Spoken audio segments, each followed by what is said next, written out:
नमस्कार, स्वागत है आपका बुलेटिन में। मैं हूं आपके साथ रागिनी सिंह राठौर। रुक करते हैं उत्तराखंड की खबरों का। मौसम विभाग ने देहरादून समेत 3 जिलों में 14 अगस्त तक भारी बारिश का अलर्ट जारी किया है। बता दें, मौसम विभाग ने टिहरी, गढ़वाल, देहरादून और पौड़ी जिलों के लिए रेड अलर्ट जारी किया और चंपावत, नैनीताल, ऊधमपुर, सिंहनगर और के लिए ऑरेंज अलर्ट जारी किया, जबकि हरिद्वार, अल्मोड़ा, बागेश्वर समेत कई जिलों के लिए येलो अलर्ट जारी हुआ है। वहीं मौसम विभाग का कहना है कि पहाड़ी इलाकों में भूस्खलन और मैदानी इलाकों में बाढ़ जैसे हालात बन सकते हैं। मुख्यमंत्री स्वास्थ्य संवर्धन योजना के तहत न्याय पंचायत में खुलने वाले ओपन जिम में पलायन की बड़ी समस्या है। खेल निदेशक जितेंद्र सोनकर ने बताया कि 15 दिन के अंदर ओपन जिम खोलने के निर्देश दिए गए थे, जिनमें से 17% से ज्यादा स्थानों पर ओपन जिम नहीं खुल पाए। बता दें, मुख्यमंत्री पुष्कर सिंह धामी ने ये घोषणा की थी, जिसके अनुरूप ये ओपन जिम खोले जाने थे, जहाँ खेल मंत्री रेखा आर्या के निर्देशानुसार 2 महीने के अंदर ओपन जिम खोले जाने हैं। देखिए, ओपन जिम का जो हमारा खोलने का जो प्रस्ताव था, प्रत्येक न्याय पंचायत स्तर पे एक ओपन जिम हमारा खुलना था मुख्यमंत्री स्वास्थ्य संवर्धन योजना के तहत। इसमें हमारे 7,788 न्याय पंचायत में ये लगना था, जिसमें 4,032 आपका जो था ये युवक मंगल दल और 1789 जो है ये महिला मंगल दल के द्वारा अभी तक लगाए गए हैं। और टोटल की बात करें तो 5,821 ओपन जिम अभी तक लग चुके हैं। और जहाँ पे नहीं लगे हैं वो संख्या हमारी है 1,967 है, 67। यहाँ पर अभी हमारे जो हैं वो जिस वित्तीय वर्ष में ये लगना था, उस वित्तीय वर्ष में जितना पैसा था वो उस समय डिस्ट्रीब्यूट हो गया था।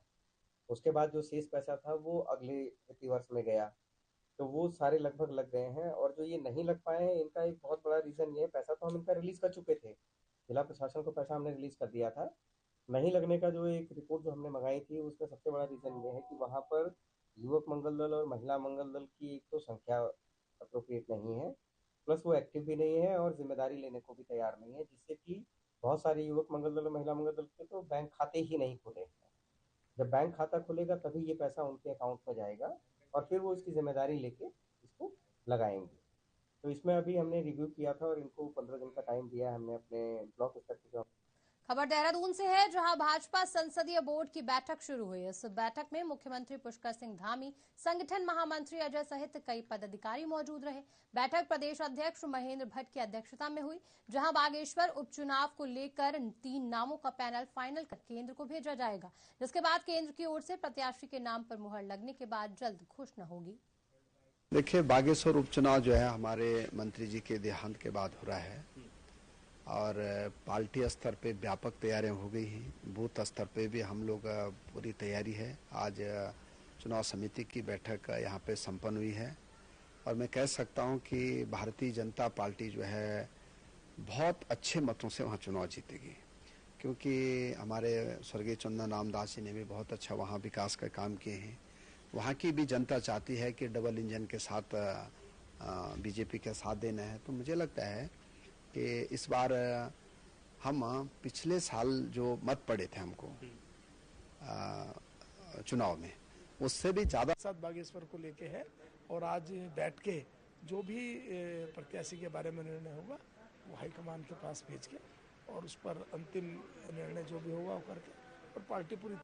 उत्तराखंड के डीएवी पीजी कॉलेज ने सेंट्रल यूनिवर्सिटी एंट्रेंस टेस्ट के आधार पर स्नातक में प्रवेश के लिए प्रक्रिया शुरू करी है। पहली मेरिट लिस्ट के बाद पहली वेटिंग लिस्ट भी जारी की गई, जहां इन दोनों लिस्टों में शामिल 1,895 छात्रों ने अपना एडमिशन लिया।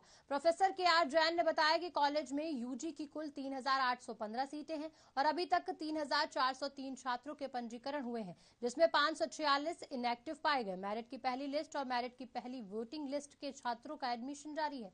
अभी तक 1,895 छात्रों का ही दाखिला मिल पाया है, अन्य सीटें खाली पड़ी हैं। आखिर वोटिंग लिस्ट के बाद जितनी सीटें खाली रहेंगी, उसमें फिर से पंजीकरण शुरू किया जाएगा। जैसे कि आप लोग जानते हैं कि डीएवी कॉलेज उत्तराखंड का सबसे बड़ा और सबसे पुराना कॉलेज है, जो कि एक मिनिमम फीस के ऊपर बच्चों को कैटर करता है, सपोर्ट करता है, गाइडेंस देता है और यहाँ के बच्चे हर जगह निकलते हैं। इस बार यूनिवर्सिटी का जो हमारे पास गाइडलाइंस आई है कि जो भी एडमिशन्स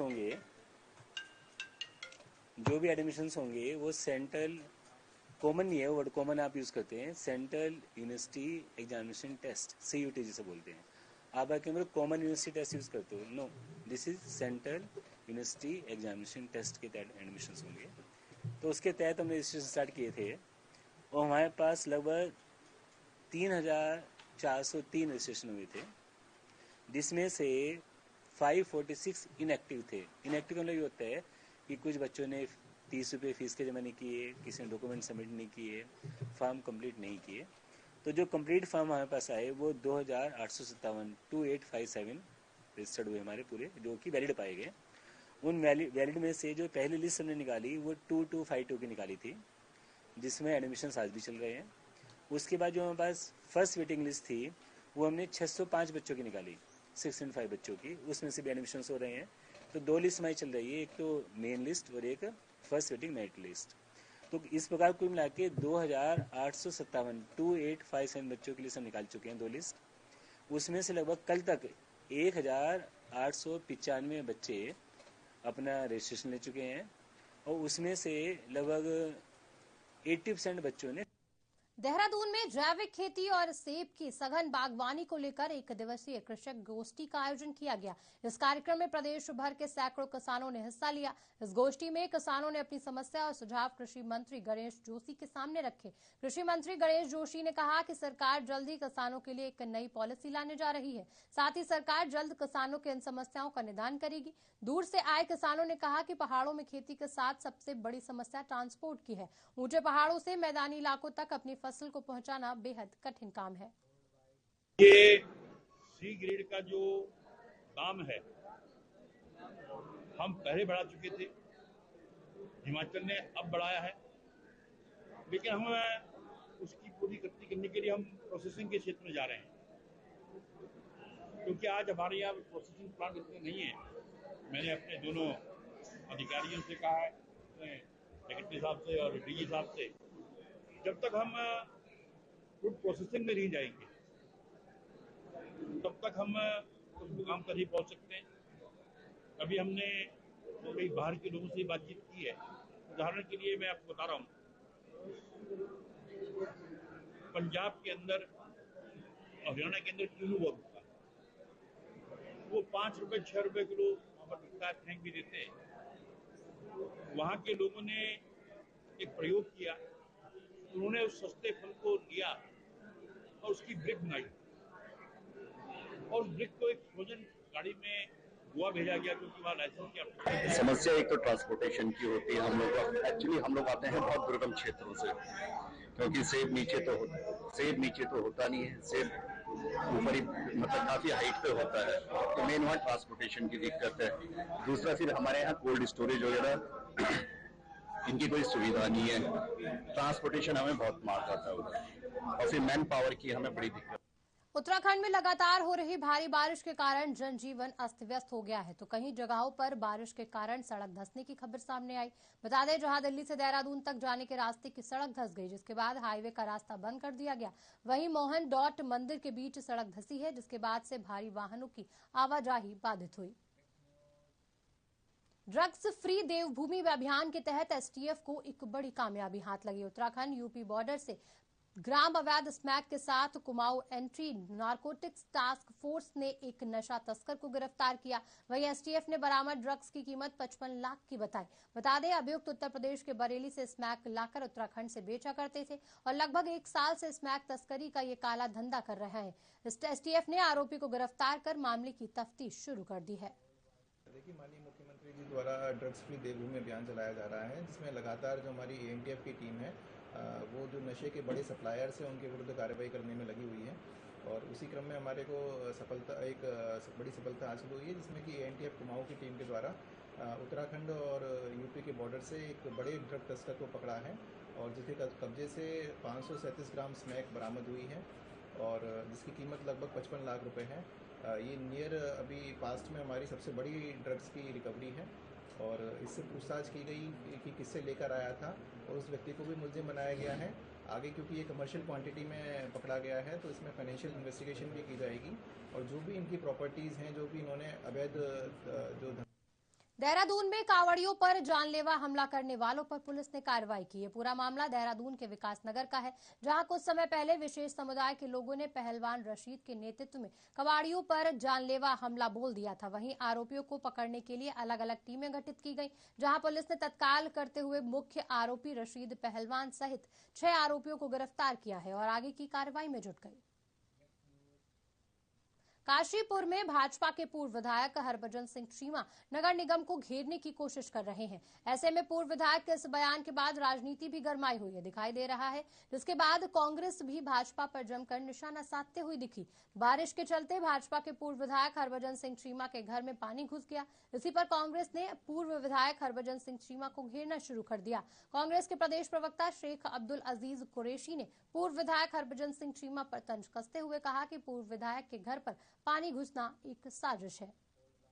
देखिए, प्राधिकरण की नज़र से अगर देखें तो प्राधिकरण की लगभग हमने कल बैठक किया था, तो 1.5 करोड़ की प्रति माह उससे आमदनी होगी और उसको हम लोग और व्यवस्थित कर रहे हैं और उसका जो सौंदर्यीकरण है उसको बदलने के लिए, उसके फसाड को बदलने के लिए इसको यूनिटी मॉल का रूप दिया जा रहा है। उसके लिए अब हमने आर्किटेक्ट्स जो हमारे इंडिपेंडेंट हैं उनको काम दिया हुआ है, उसको यूनिटी मॉल के रूप में बदल करके कैसे हम और इसे आय अर्जित कर सकते हैं, तो उसको लेकर के हम लोग आगे बढ़ रहे हैं और माननीय न्यायालय ने आज फैसला जो है प्राधिकरण के पक्ष में दिया है। निश्चित रूप से हम लोग उत्तराखंड में लगातार बारिश के चलते नदी उफान पर है, वहीं भूस्खलन की घटनाएं सामने आ रही हैं। ऐसा ही एक मामला रुद्रप्रयाग से सामने आया, जहां भूस्खलन के दौरान एक व्यक्ति 2 नदियों की धाराओं में फंस गया, जिसे एसडीआरएफ की टीम ने सुरक्षित बचा लिया। बता दें, उक्त व्यक्ति श्री केदारनाथ से वापस आते समय भूस्खलन क्षेत्र में पैदल मार्ग बाधित होने के कारण शॉर्टकट से नदी किनारे गुप्त काशी की ओर जा रहा था। इसी दौरान गदेर के तेज बहाव की चपेट में आकर गदेर के बीच में फंस गया।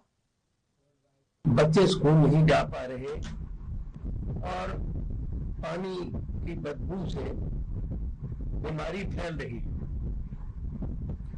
इसके लिए जनता के द्वारा, काशीपुर की जनता के द्वारा बार बार नगर निगम को छोटे बड़े नालों की सफाई के लिए कहा जा रहा था, परंतु खेद का विषय है कि नगर निगम के द्वारा इसकी तरफ ध्यान नहीं दिया गया, जिसके कारण आज पानी का निकास न होने से पूरे शहर में पानी भरा हुआ है।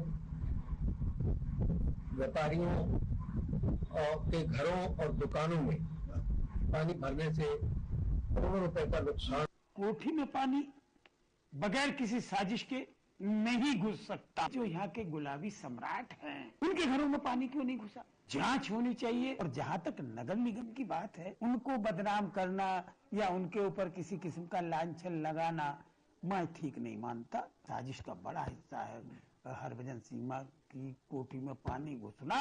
मैं इसकी मांग करूंगा शासन से और प्रशासन से कि इसकी गंभीरता से जांच कराई। माननीय पूर्व विधायक जी, मैं आपसे ये कहना चाहती हूँ कि आज जब आपके घर के अंदर जल भराव होता है तो आज आप इतने बौखला गए। जहाँ बस्तियां कई दिन तक पानी में डूबी रहती हैं, व्यापारियों को लाखों का नुकसान होता है।